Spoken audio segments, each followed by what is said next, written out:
ગામડે જે લોકો જાય છે ને એને એના નિયમો હું બતાવું તમને કે ગામડે જઈને બાપાને એમ નહીં કહેવાનું કે તમને નથી ખબર પડતી.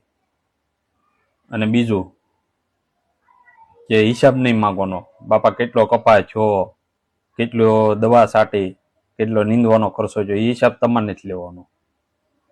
અને ત્રીજું, ગાડી ધીમી હાંકવાની, ગામમાં ડમરીયું નથી ચડાવવાની. એટલે શું છે, ગામવાળાને ખબર જ છે આ ઊંચીના કરીને લોન લઈને આવ્યો છે. અને ગલ્લે જઈને બાકી રાખવું નહીં. અને સુરત આવો એટલે ચૂકવણું કરીને આવજો, જેથી કરીને ગામવાળા ગલ્લાવાળાને તમારે અહીં ઉઘરાણી કરવી નહીં અને ખોટી ફાંકા ફોજદારી કરવી નહીં ગામમાં કે ભાઈ અમે અઠવાડિયે આમ જાવીને ઓયલું ખાવી. ત્યાં જે બનાવ્યું હોય ને, સાંજનું શાક હોય તો એ ખાઈ લેવું, રોટલીનું શાક હોય તો એ ખાઈ લેવું. ખોટી ત્યાં ગામમાં દોડવાનું નહીં ખોટું, અને કોઈને સલાહ દેવાની નહીં, કેમ કે એ લોકોને ખબર પડે છે બધી.